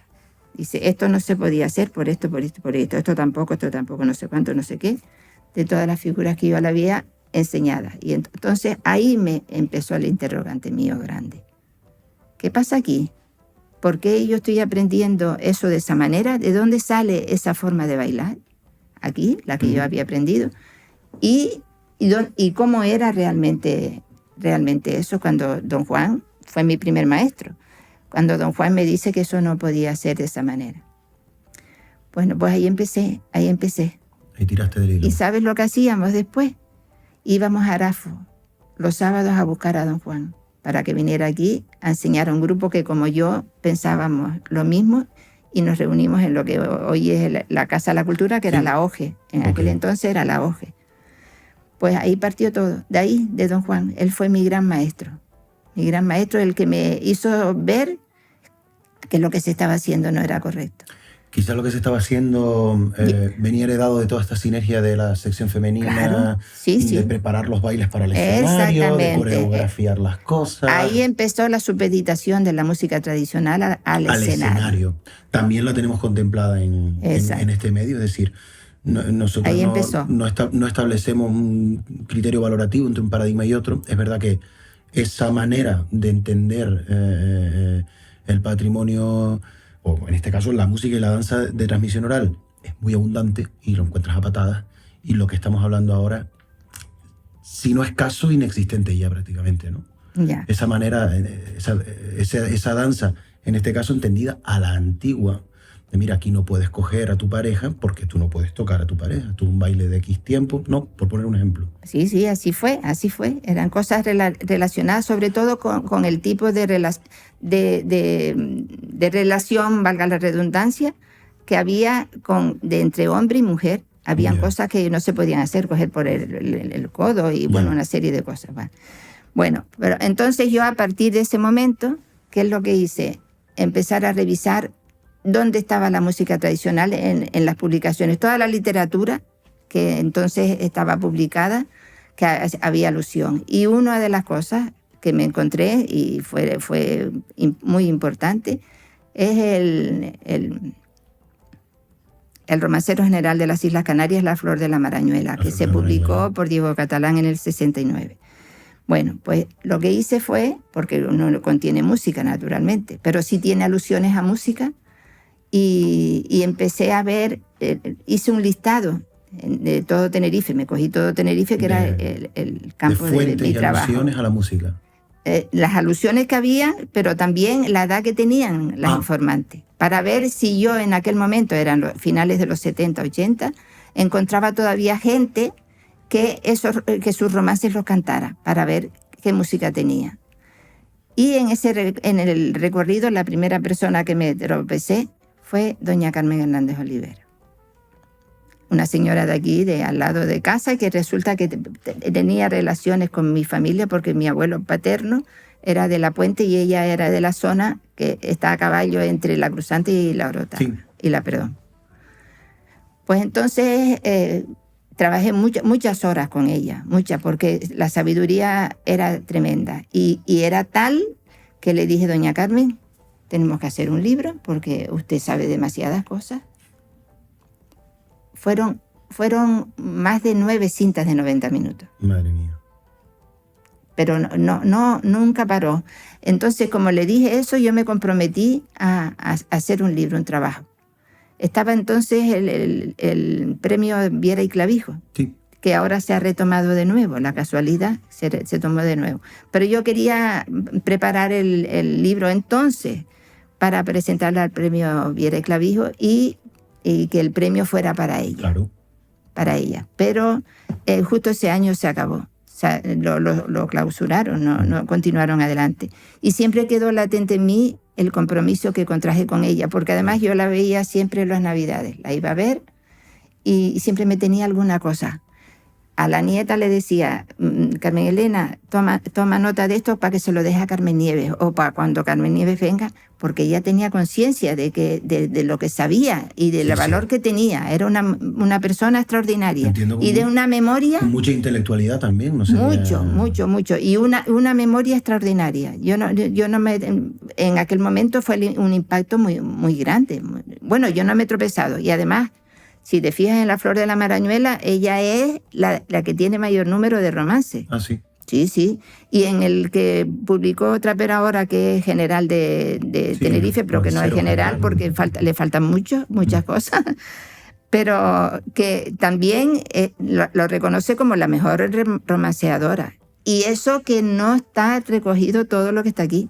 Una memoria porque ella me dijo que a quien le recogió, que fue una estudiantes de filología.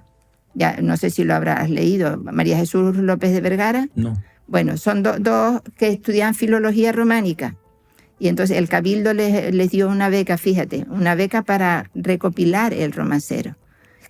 Y la que recopiló los romances en la Cruzanta fue una señora de allí, justo de la Cruzanta, que conocía a todas ellas y también de gente de Ico del Alto. Bueno, pero ella fue la que lo recogió. Pero me dijo, la llamaba Mercedes, la señora murió hace muy poquito, Mercedes se llamaba, Mercedes Morales. Pero ella le daba vergüenza decirle todas las cosas que ella sabía. Y me dijo Carmen Ives, yo no le dije a ella todas las cosas que yo sabía porque no se podía. Porque algunas eran de contenido más verde. Verdito, o que como era de la élite de la Cruzanta, de las personas ricas, estudiaba filología, imagínate. Le daba vértigo decirle no, se mantuvo siempre así, pero a mí no. Conmigo ya llegó una amistad y un cariño. Dio rienda suelta ya a esa memoria. Exactamente. Que muchas veces la gente que se acerca a la música tradicional la ve como algo muy casto y muy de museo, y no hay nada más verde ni políticamente incorrecto muchas veces que esa jarta de gente, si me permites la expresión, claro, dando alimentivo y buscando humor en unas vidas que eran vidas duras. Y el humor tenía que ir en consecuencia. Pero tenían una alegría innata que en cuanto dejaban de trabajar era tremendo. Yo y por todos lados, ¿verdad? Sí, yo la verdad que he podido escuchar y leer también muchas coplas e incluso romances. De verdad que más de uno todavía hoy, en 2025, se escandalizaría. Sí, por supuesto. Pues qué bien. Pues gracias a ella y a toda su sabiduría, pues el libro está ahí. El libro me imagino que aborda la cuestión literaria, meramente claro, romancero. Del romancero. Y el cancionero, pero porque ella no solamente... Esto es un cancionero y un romancero de higa. Yeah. Porque yo además de ella es el eje central del libro. Sí. Pero luego lo completé con la información, con todas las demás que aparecen en La Flor de la Marañuela, todos los demás romances de esa zona, más lo que yo había grabado también. Y de esa manera es como el contexto completo. Yeah. Y luego tiene la parte introductoria, ¿no? La primera parte, que es el estudio histórico de todo el contexto. Interesante. Y ahí es donde me meto con los cantos responsoriales. Porque hay cantos responsoriales recogidos aquí. Es que mucha gente, entre ellos yo, podríamos pensar que en Tenerife no hay romancero responsorial, ni hay nada. Sí. Lo hubo quizás. No. Y queda hasta el siglo XX. Hasta el siglo XX. Pues esa parte concretamente, bueno, todo me parece interesantísimo, pero esa parte yo creo que viene a tapar un agujero importantísimo en la bibliografía. El canto de los segadores que habla Bethencourt Alfonso, eso existió aquí. Tú tienes un ensayo, si no recuerdo mal, en el Museo Canario solo sobre los cantos de segadores, ¿o estoy yo equivocado? Bueno, eso fue un trabajo que hice hace tiempo, una ponencia en Murcia, pero no se llegó a publicar. No, yo leí el abstract, yo tengo ese PDF. Sí, pues sí, puede ser. No yo creo que sí, ¿eh? Yo creo que sí, porque si no... Ya ni sé tampoco, pero bueno, eso fue la demostración de que de la validez, de la gran validez del trabajo de Bethencourt Alfonso. Claro. Porque además se le criticó se le criticó que no era como él había puesto, que eran estrofas y responder. Estrofa me refiero un cantar completo. Una copla, sí, una cuarteta. O una copla, que no me gusta utilizar el término porque nosotros decimos cantar. Bueno, yo suelo decir cuarteta, pero... Es cantar. Es que la cuarteta, sí, en otros sitios, en otros lugares de la isla, puede significar otra cosa relacionada con la décima, con el punto cubano. Entonces, prefiero hacer cantar porque así se le reconoce todo. Bueno, pues él la pone como cantar, responder. Y se le critica. No, eso era así también. ¿Y por qué se le critica? Y no te voy a dar la respuesta porque tienes que leértelo. Porque todo eso está justificado. Tenemos ahí. que hacer la entrevista 2.0, que va a ser el año que viene, cuando yo pueda haber asimilado toda esta información, y tú a mí. ¿Y esto por qué es así? Y yo a ver si salgo de esa, ¿te parece? Pues sí. Veo transcripciones musicales, veo también iconografía, veo un montón de fotografía. Yo sé que es muy difícil en una pregunta... sintetizar. Bajar a tierra y sintetizar tantas ideas, pero ¿qué podemos encontrar musicalmente en el romancero de Higa, por ejemplo? Lo que estábamos diciendo, el gran valor de la permanencia de los cantos responsoriales en la isla de Tenerife, en una zona que no es la única. Sí, una zona de una comarca. Exacto, la comarca de Higa. Y tenemos, por ejemplo, romances musicados con cuerdas, con pasodobles, por ejemplo, como pasa en otros sitios, a ritmo de pasodoble, a ritmo de mazurca, cosas así. Bueno, el tipo de música con los que se cantaban solía ser, y naturalmente para un repertorio tan grande como el de ella, que pasan de 60, ella tenía, por lo que después me enteré, ahora te explico por qué, dos melodías, y utilizaba indistintamente una que otra, la que le salía. Lo que a ella le interesaba es contar la historia. Ya. Era tan importante para ella eso que terminó por asimilar muchos términos del romancero en su uso normal. Tendría un léxico muy superior a la de la gente que la rodeaba. Muy rico, sí señor. Bueno, pues entonces a ella tuve la desgracia de que sus hijas decían que no sabía cantar, con lo cual no la dejaron que cantara los romances. Pero al final, cuando ya empezó a hacer de las suyas, y ella no le hacía caso a nadie, entonces empezó a cantar alguna cosita. Pero no con la melodía que luego su hija, a través de una hija de ella, pude saber cómo la cantaba, porque la aprendió. Más tarde, cuando ya ella había fallecido, la hija cantó con la melodía, las melodías. Las melodías. Y coincidía porque tengo otras informantes de la zona esa de Higa también, que utilizaban la misma melodía, porque tenían repertorios grandes y no era muy difícil, salvo algunos casos, y casos muy interesantes, responsoriales también. Qué ganas de meterle más, de hincarle el colmillo a este libro. Responsoriales también. No cantados responsoriales entre el grupo y un solista, pero que eran cantados de esa manera. Lo que pasa es que lo cantó una sola persona. Ya. Nada, interesantísimo y muy necesario. Pues todo eso, toda esa historia, toda esa evolución la hice desde la época prehispánica hasta hoy. Bueno, ya nos vamos acercando hacia el final de esta conversación y me gustaría hacer 3 preguntitas cortas, si estás de acuerdo.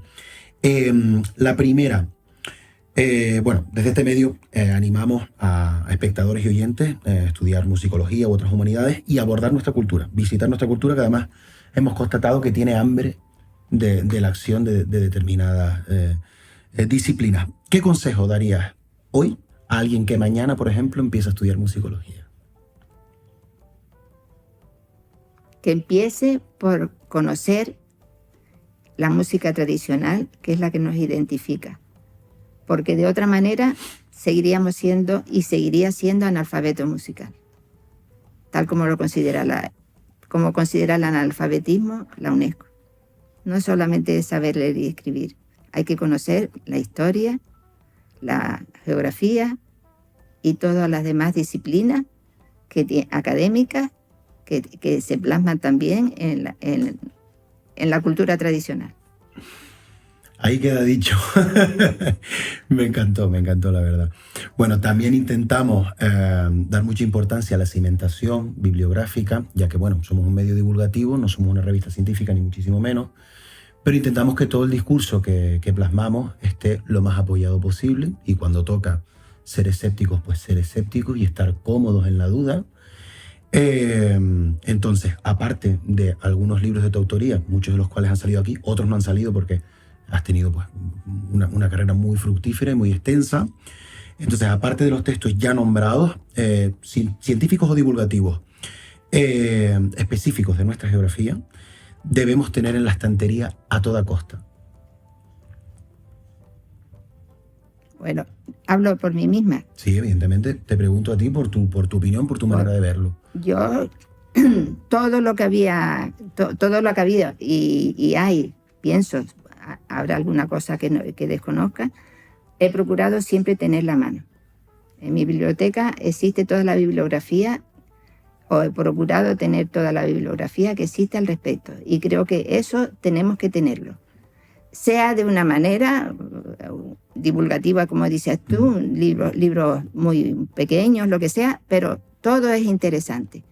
Y analizarlo, tenerlo en cuenta, depende del tema de investigación que estés realizando. Pero tú quieres que te especifique cuáles son. Hombre, a mí todo me vale. De hecho, nosotros estamos buscando eso, tener una biblioteca en la que tendamos a tener todo, aunque es muy difícil, pero buscar todo. Pero si me tuvieras que dar un top 5, como se dice ahora, en un lenguaje más coloquial, de cara a una persona, nuevamente, una persona que empiece, que diga, vale, necesito empezar por 5 cosas. ¿Qué 5 cosas son sagradas en la estantería? Bueno, la primera es, porque parta de lo que ya se ha hecho, la obra que hizo Pérez Vidal, espérate que te lo traigo. Los estudios del folclore canario. Yo partiría de aquí, naturalmente, añadiendo todas las cosas posteriores, porque esto se sigue. Vale. Luego, como nuestra cultura está muy relacionada con la española, naturalmente, los libros de música tradicional en España, de Emilio Rey, del Conservatorio de Madrid. Lo debes conocer. Y también, las dos son de ella. Esto es los libros de música tradicional en España, bibliografía de folclore musical español. Esto es fundamental, porque también tenemos que comparar muchas cosas de las que nosotros tenemos con la península y establecer, pero con argumentos y con documentación, la posible relación que pueda haber entre... posible. Exactamente. Sí. Permeabilidades. Como posibilidad tipo. O no posibilidad o con firmeza, porque hay documentos suficientes para poderlo acreditar. Tanto para afirmar tanto para allá como para negar. Acá. Exacto, sí. Bueno, pues la verdad que quedo satisfecho porque además me los has traído físicamente. Defendemos el libro físico, lo defendemos. Yo lo tengo claro. Esto es una herramienta muy buena para sobre todo pues, para un estudiante, para cualquier musicólogo, pero yo creo que hay cosas que hay que tenerlas, ¿verdad? Total. Antes te decía fuera de grabación que yo mis ejemplares de la música tradicional y con los tríos los tengo reventados. Pero lo digo con orgullo, porque son libros que se utilizan, se manchan. Y estoy con ellos abiertos aquí y otro abierto acá y aquí tengo sobre la mesa porque son muy pesados. Y algún café se me ha volcado también. Y esa mesa, como tú dices, esa mesa no sale volando, ¿no? Ya. Bueno, la última pregunta y ya te dejamos bueno, eso naturalmente como libros, digamos, de bibliografía, nada más. Claro. Está claro, porque después hay más obras. Sí. Al final estamos buscando eso, pues, una toma de contacto, una primera toma de contacto. La bibliografía es extensa, la de Canarias más extensa será, y más si siguen saliendo publicaciones como esta que acabamos de tratar, y después, ya terminando, una nueva publicación que pronto puede ser que vea la luz, y que es posible que aborde la cuestión de las canciones de cuna. ¿Qué nos puedes contar? Sí, naturalmente es sobre ellas precisamente, ¿no? Sobre nuestra Rorró. Es una obra muy amplia también, porque hay mucho que decir sobre ella. y aclarar muchos puntos, porque se ha tratado por los que de alguna manera se han acercado al tema, como Diego Cuscoy, Pérez Vidal sobre todo, que hizo un trabajo exquisito, sobre todo literario, ¿no? Pero ya él dice que los musicólogos tienen que seguir adelante porque en música él no se metía muy, muy correctamente, ¿no? Pero para mí me ha servido para muchas cosas su trabajo sobre el arrorró. Pero que tiene mucho más que decir y más. Yo lo he hecho no solamente centrado en Ico del Alto, aunque parto de Ico del Alto porque es donde he hecho un trabajo más profundo, por lo tanto que me permite tener unos materiales mucho más amplios y poder hablar de más aspectos que en otros lados no lo pude hacer de la misma manera, ¿no? Pero de todas las comarcas de Tenerife, del resto de las islas e incluso de los isleños en América. Solamente en el área del Caribe, que es donde yo trabajé. Cuba, Luisiana y Venezuela. Que ahí tenemos un libro estupendo de la segunda jornada para el estudio de la música tradicional, donde tú tienes un apartado que trata precisamente la cuestión de Luisiana. Interesantísimo. Yo creo esta la recomiendo también muchísimo. Bueno, pues con muchas ganas de leer de que vean la luz esa publicación también sobre el arrorró, que además tiene la particularidad de ser nuestro himno por cosas del destino y de la política. Y bueno, pues una pieza muy interesante. Una cosa muy curiosa, que se pensa, había gente que pensaba que no existía sino el arrorró de Power. De Teobaldo Power, claro. Bueno. De los cantos canarios. Claro. Se pensaba que ahí quedaba todo. De hecho, cuando yo eso lo propuse como tema de mi tesis doctoral, que nunca hice porque además no voy a hacer porque no vale la pena. ¿Para qué quiero yo una tesis doctoral? Entonces, pensaron, sabes que tiene que pasar por una especie de ¿cómo se llama esto? De tribunal, donde se hace una valoración y lo consideraban muy, muy corto. Muy corto el tema. Pues a eso les respondo que hay recogidas o trabajadas, por lo menos, cerca de 2 centenares. Ahí de cantos eso. De cuna. Y eso es corto. Y es corto, estoy segura, porque habrá mucho más si se profundiza de la misma manera que hice en Ico del Alto. Claro. Se profundiza en otros lugares también. Pero me permite llegar a conclusiones que aclaran cuestiones y aseveraciones que estaban equivocadas antiguamente. Pero también partían de paradigmas erróneos, seguramente. Sí. Al final sucede también eso de que el corpus cultural más estudiado aparentemente siempre parecerá el más rico.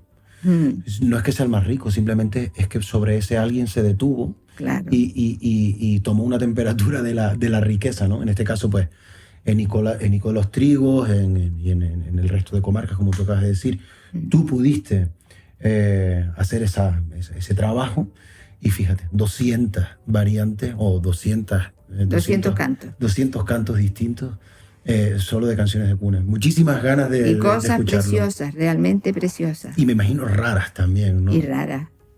Muy arcaicas. Qué ganas una vez más. Arcaica es un término que tampoco me gusta utilizar. Siempre utilizo antiguo. Antiguo, ¿no? Antiguo, sí. Pero el arcaísmo es una componente connotación. valorativo, ¿no? No me gusta esa connotación, no me gusta aplicarla. Pero sin duda hay elementos que son muy interesantes, muy interesantes. Bueno, pues ya tenemos... Y que fíjate, y que son muy importantes que los conozcan todos los musicólogos, porque forma parte de nuestra música naturalmente, pero también porque abren una puerta hacia dónde fueron a parar todos esos cantos y dónde fueron, hasta dónde pudieron llegar. Y eso son líneas de trabajo que quedan abiertas. Pues sí. Porque para toda esa gente que esté estudiando musicología, queda curro. Bueno que sí, ver el camino que siguen determinadas melodías entre los isleños, por ejemplo, en Latinoamérica. No, en toda América, porque mira Luisiana, por ejemplo.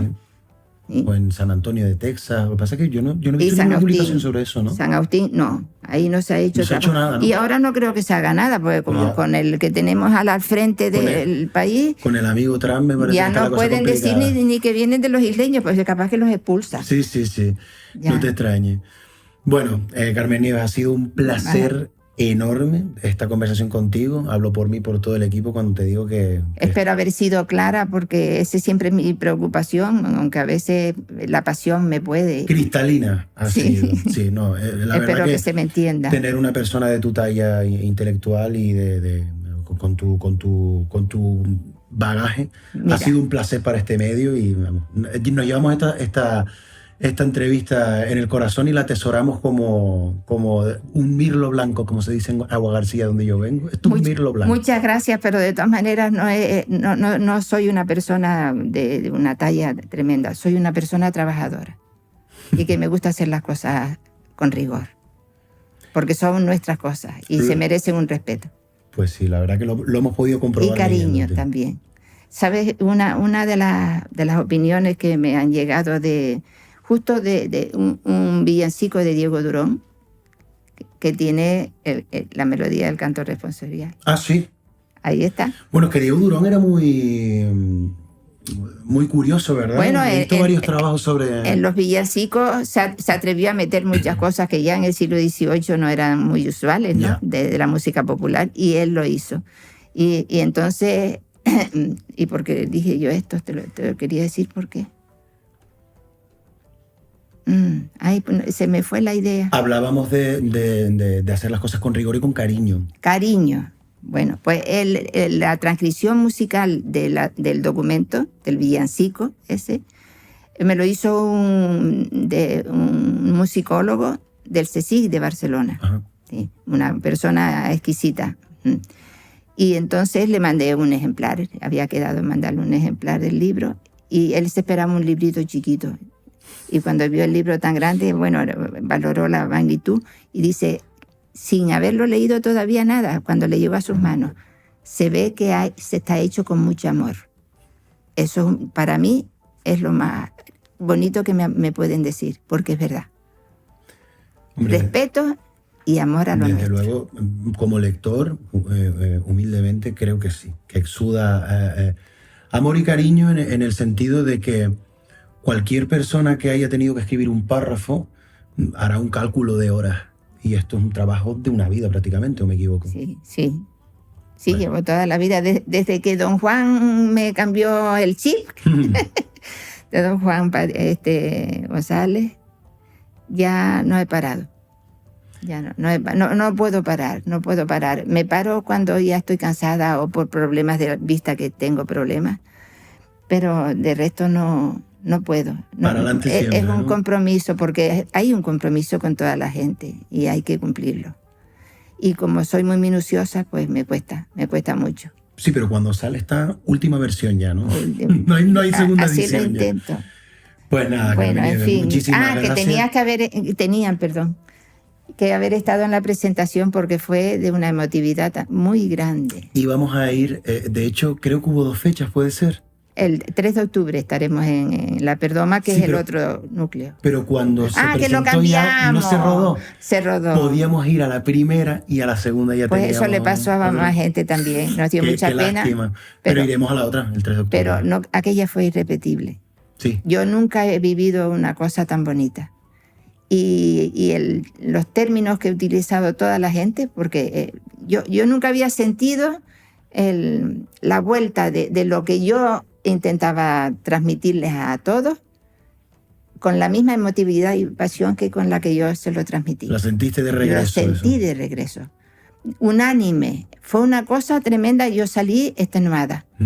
Fue una cosa, pero preciosa. Y el calificativo que siempre todas me dicen, emotivo y muy bonito. Eso es una cosa muy grande. Pues sí, la verdad. Porque... Llegó al alma escuchar a toda esta gente, y una cosa que es muy importante y que no se ha hecho, y ahora también te lo digo, se lo digo a todos. Cuando se hizo la Flor de la Marañuela, había un montón de gente que fueron los informantes, ¿no? Bueno, pues se publicó en el 69, la Merceditas, la que había recogido en la Cruz Santa, se había marchado a Venezuela, vivía en Venezuela. ¿Tú sabes por quién se enteró de eso? Porque su padre le llevaron el libro. Se lo compraron. No recibió un ejemplar ni... Y ahora la otra cosa, cuando fui a dar con doña Carmen, yo pensé que ella tenía el libro. Y le dije, doña Carmen, ¿usted sabe que usted está en un libro? Yo, ¿cómo que estoy en un libro? Le conté lo de ella y todo eso. Dice, no, yo no lo he visto nunca. Compré los últimos ejemplares que quedaban de esa edición. De La Flor de la Marañuela. Y se los di y se los regalé a las personas que pude, porque ya no quedaba sino muy poquito en esa fecha. Eso no se hace. Ellas son protagonistas y tienen la obligación de darle un ejemplar a ellas en primer lugar. Y si han fallecido, por desgracia, a sus familiares. Y eso es lo que yo hice el otro día. Y claro que lo agradecí. Pero incluso más allá de una cuestión ética, emocional, eso es ética. Pero incluso más allá de la cuestión moral o ética, ¿sí? Es que el informante es parte del objeto de estudio. O sea, ¿cómo no...? Es protagonista. Claro, ella es la protagonista. ¿Cómo no pones un párrafo diciéndonos una descripción? Primero, por supuesto, nombrarlo. Y segundo, se dedica a esto, tiene esta edad, tiene tal organización familiar. Eso es información válida. Claro. Información útil. Mira, yo cuando hablo de este libro, digo el libro de Doña Carmen. Para mí será siempre el libro de Doña Carmen. Porque toda la parte central es ella la que narra. Y además conseguí que en sus grabaciones ella pudiera ir diciendo las cosas, explicando las cosas. Toda la parte es el libro de ella. Tenemos una parte adjunta que es en audio, ¿verdad? También. Claro. Aquí claro. El CD. Bueno, pero les tengo que explicar una cosita que tuve.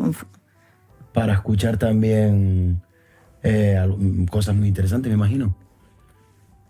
Lo de los cantos de los pastores de Diego Durón, ¿sabes por quién están interpretados ahí? ¿Por qué?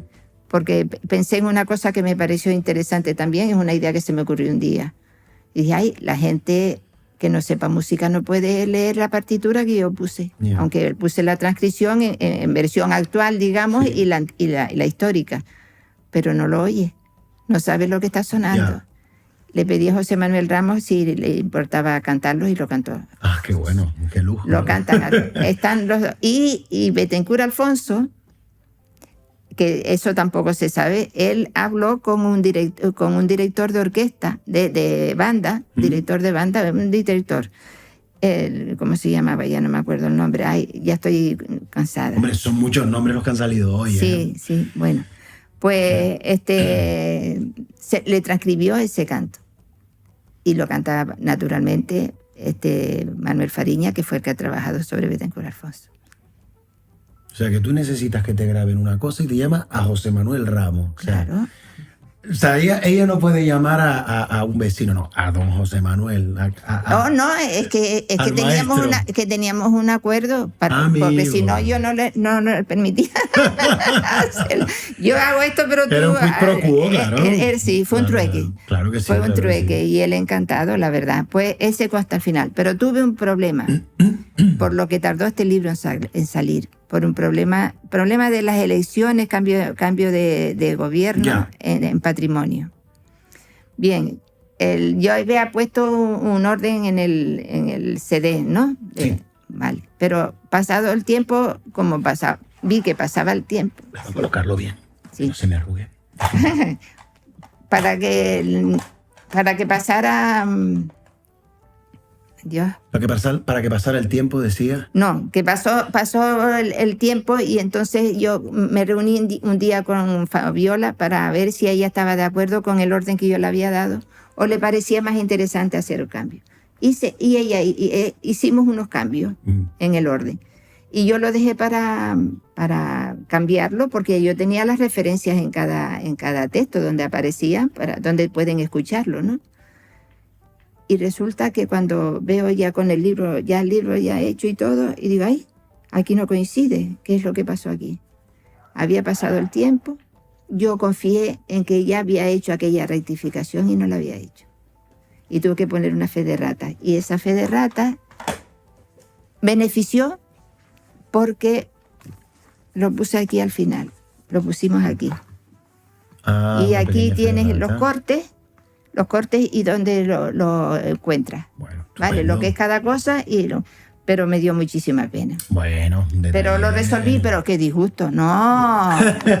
qué disgusto pasé yo ese día. Y todo nada más que estuve un año pendiente de las elecciones y todo el rollo ese. Y después fue tremendo. Y después no salió, teníamos fue esta mujer, ¿cómo se llamaba? La que era directora general de Patrimonio. Sí, Nona. La pobre ya se había entusiasmado con la obra y todo, y bien. Hizo hasta el escrito para ponerlo. Pero no, después como no salió ella, salieron a este clavijo, pues nada, la cosa cambió y ya no se pudo hacer. Y nos tuvo pues todo un año esperando para que tomaran una decisión. ¿Tanta prisa? Sí. Sí, claro. Claro. Ah, pero ahora estabas grabando también. Sí, pero a lo mejor esta parte que a lo mejor estabas nombrando a Claudia, no lo usamos, no te preocupes. Vale. Necesito el cierre del podcast. Ah, vale. Pues nada.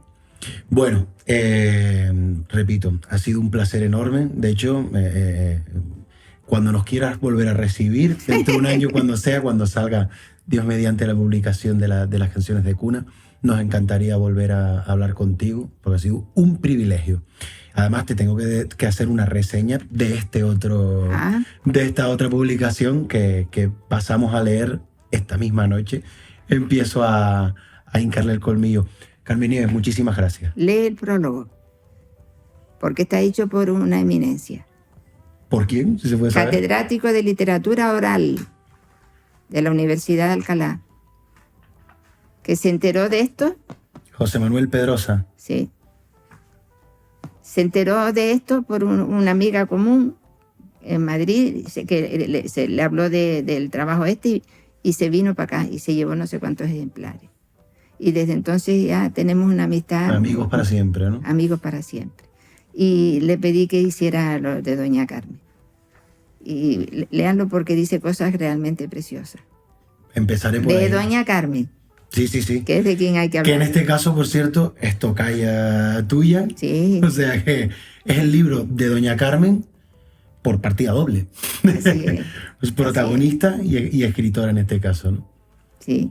Por eso llamo la segunda parte corpus narrativo y documental hecho por Doña Carmen Hernández Olivero. Ella es la que habla. Ya. Por eso es narrativo. Y luego están todas las demás personas que yo grabé de Higa y las que estaban publicadas en La Flor de la Marañuela. O sea que tenemos aquí un resumen o digamos en una misma publicación tenemos información de un montón de publicaciones satelitales también anteriores que han intentado abordar un tema tan extenso, el romancero, tan inasible a veces, ¿no? Pues nada, muchísimas gracias por todo. Bueno, mi niña. Y nos vemos en una próxima conversación, por favor, ¿eh? Bueno, de la Rorró hay que hablar. Hay que hablar. Hay que hablar mucho. Incluso podemos entonar alguno. Yo no sé si puedo trancar a José Manuel, pero yo creo que sí puedo, ¿eh? Pero lo que él cantó no es. Ya lo sé. No, que son el canto responsorial, sí. Pues nada, muchísimas gracias. Muchísimas gracias a todos. Gracias a ustedes. Nos escuchan y nos ven. Cansada. Y nos vemos en la próxima edición Pobrecito. de El Mentidero de Etnografía Canaria.